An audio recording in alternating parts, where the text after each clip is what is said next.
You already know that feeling when someone pushes delete on your life's work without even blinking? Yeah, that happened to me. 3 seconds.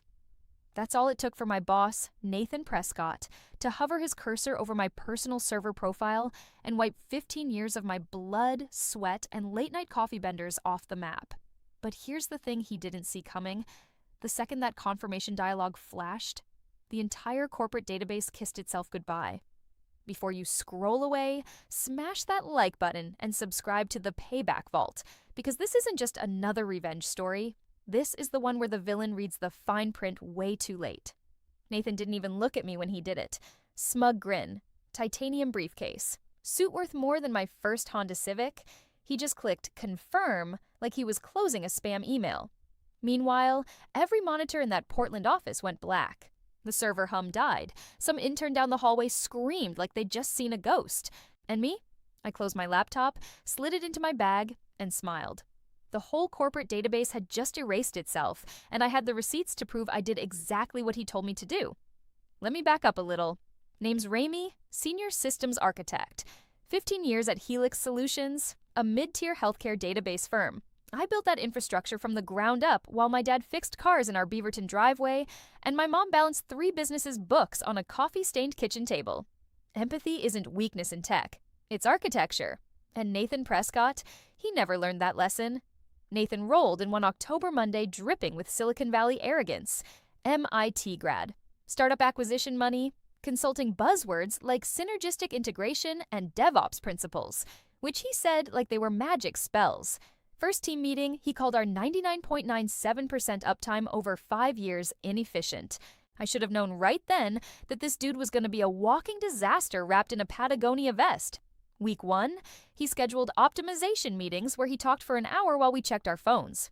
Week 2, he fired Kelly, 22 years with the company, and replaced her with a contractor who'd never touched healthcare data. Week 3, he started targeting me specifically because my personal server directory had more automation tools than his entire resume had actual accomplishments. His big move came on a Thursday. Walked into the server room with 2 corporate auditors, no heads up, no email, because Nathan didn't believe in courtesy. They spent 3 hours tearing through my workspace looking for violations. Found nothing, because there was nothing to find. Every script was documented. Every log was clean. Nathan's jaw tightened so hard I thought his teeth might crack. Then came the email. 6:47 a.m. on a Friday. Sent to the whole department with leadership CC'd. Subject: Infrastructure Modernization Initiative. Translation: delete every personal directory by 5 p.m. today or else. No agenda, no warning, just 10 hours to migrate 15 years of critical automation. Or watch it get nuked. Classic Nathan. My phone blew up before I finished my coffee. Text from the team. Is he serious? What happens to the backup verification? Dude, the reconciliation script? Does he even know? That last one hit different, because buried in my personal directory was an 8-year-old database reconciliation script that nobody remembered existed. It ran every night, silently, perfectly, keeping production and backup databases from drifting apart. I called my boy Lawrence, who'd already given notice. He's trying to force you out, Lawrence said. Yeah, no kidding. So what are you gonna do? Good question.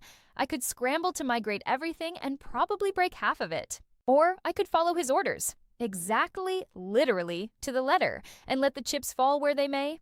Spoiler, they fell hard. I spent the morning documenting everything, 47 pages. Every script, every dependency, every if this breaks, the database dies warning. Highlighted, cross-referenced. Sent it to Nathan with a nice little note. Hey boss, just so you know, the reconciliation script needs a proper migration window. Recommend next week? His reply, no extensions, delete everything now. At 4:55 p.m., I hit delete on my personal directory. Permanently removed. The screen flickered once, barely noticeable, but I saw it. At 5:03, Nathan appeared at my desk, arms crossed, radiating unearned authority. Personal directory cleared? Completely. Good. I'm running a verification scan. If I find anything left, we're having a conversation about insubordination. I just nodded.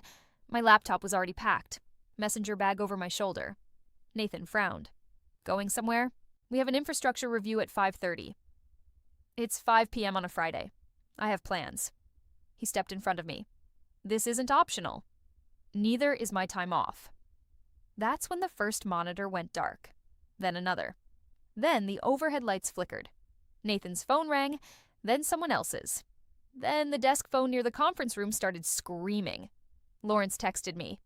Database just went offline. All of it. What did you do? I hadn't done anything. I just followed orders. The fact that forcibly deleting active database connections would trigger a safety shutdown that corrupted the reconciliation process, that was just unfortunate timing. Chaos hit like a freight train.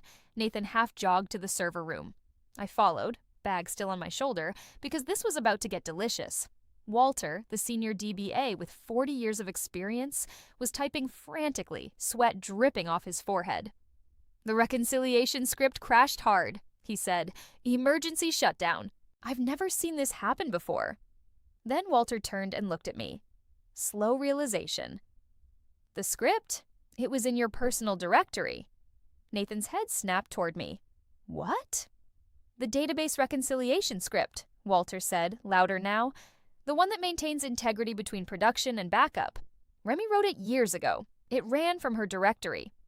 Ran, I corrected. Past tense, you said delete everything. The silence that followed was the kind that precedes explosions. Nathan's face went through every shade of red in the Crayola box. You deleted a critical production script without authorization? I sent you 3 emails. Documentation, page 17, section 4. You replied, and I quote, "No extensions. Delete everything now." I showed him my phone. His hand was trembling. I didn't know it was critical, he stammered. Then maybe don't give one afternoon to decommission 15 years of infrastructure you don't understand. He thrust the phone back at me. Fix it. Right now. Can't. Directories permanently deleted. Rebuilding that script from scratch? A week, minimum. And that's if I work through the weekend. We don't have a week. Healthcare clients. I adjusted my bag on my shoulder. Then I suggest you call the backup recovery team. You caused this mess when you ordered deletion without proper planning. I caused nothing. I followed your direct order, in writing, with leadership CC'd. Nathan looked like he wanted to throw me out the window. This is sabotage. This is compliance. Big difference. His phone rang again. Angry executive level loud. I understand, sir. Technical malfunction. We'll have it resolved shortly. He hung up, looked at me, looked at the dead screens, looked back at me. Through gritted teeth, how long? If I start now and everything goes perfectly, database back online Monday morning. Full reconciliation by Wednesday. That's unacceptable. That's reality. Your choice. Another phone rang, then another. Nathan ran a hand through his hair. The smug was gone, replaced by something that looked a lot like panic. Fine. Fix it.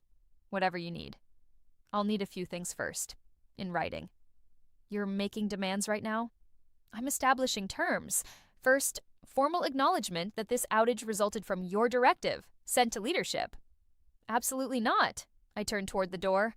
Then good luck with the consultants. They'll cost triple my salary and take 6 months to figure out what I could fix in a week.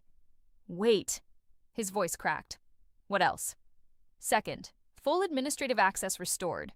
No restrictions. Third, no retaliation, no write-ups, no convenient bad performance review. His phone rang again. He declined. Fine. You'll have everything in writing. Now fix it. One more thing. He stared at me. When this is resolved, I want a glowing written recommendation from executive leadership for my next job, because after this weekend, I'm done. Nathan laughed. Bitter, exhausted, broken. You're quitting. The moment the database is stable and reconciliation is restored, I'm giving my notice. 2 weeks, professional, by the book, but I'm not staying in an environment where management deletes critical infrastructure to win a power play.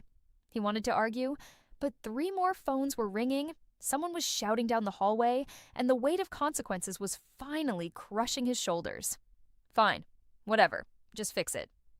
I set my bag down, pulled out my laptop. Walter rolled his chair over. That was the most beautiful professional suicide I've ever witnessed. Not suicide, I said. Exit strategy. Friday night became a blur of terminal commands, cold coffee, and Walter watching me like I was performing open-heart surgery with a butter knife. By midnight, production database was live in read-only mode. By 3 a.m., I'd rebuilt the reconciliation framework. By 6 a.m. Saturday, backup systems were syncing. Nathan showed up at 7 looking like he hadn't slept. Because he hadn't. Status. Like I said. Monday morning. Stop asking. He sat down. Looked smaller, diminished. I screwed up. That's not an apology. That's a statement of fact. I thought I was fixing inefficiencies. Modernizing.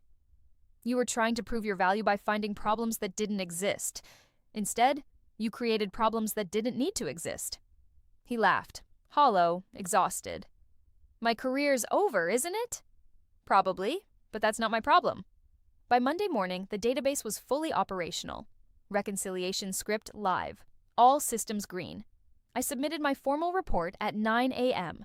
By 10 a.m., I had emails from 3 VPs thanking me for professional handling of the crisis. By 11 a.m., I had the written recommendation I'd asked for. By noon, I submitted my resignation. Nathan was on administrative leave by Tuesday, which is corporate speak for cleaning out his desk while security watches. My last 2 weeks were peaceful. The interim director, an older woman with decades of real experience, called me into her office. I read the investigation report. All of it, including the emails. She smiled. You knew exactly what would happen when that directory was deleted, didn't you? I followed orders, I said, nothing more. Right, compliance. She handed me an envelope. Final paycheck plus a crisis bonus. If you ever want to come back, my door's open. I left Helix Solutions at 5 p.m. on a Friday. Exactly 15 years and 3 months after I started. Badge deactivated, access revoked, everything by the book, everything professional. As I drove away, my phone buzzed with a LinkedIn notification. Nathan Prescott had updated his profile, seeking new opportunities in technology leadership. I almost felt sorry for him. Almost. 3 months later, I launched my own consulting firm. 1 year after that, I hired my first employee, Lawrence. And sometimes late at night, when I'm reviewing a client's infrastructure, I find it. The personal directory, the undocumented scripts, the ticking time bomb that nobody remembers building. I send a report. I explain the risks. And if they ignore me, that's not my problem. I just follow orders exactly as given. That's the thing about Payback. It doesn't need to be loud. It just needs to be precise. Yo. If this story hit different, you already know what to do. Smash that like button, subscribe to the Payback Vault, and turn on notifications. We're pushing toward 5,000 subscribers, and every single one of you makes this vault heavier. No pressure, just appreciation. What would you have done if Nathan deleted your work? Drop it in the comments. I read every single one. See you in the next story.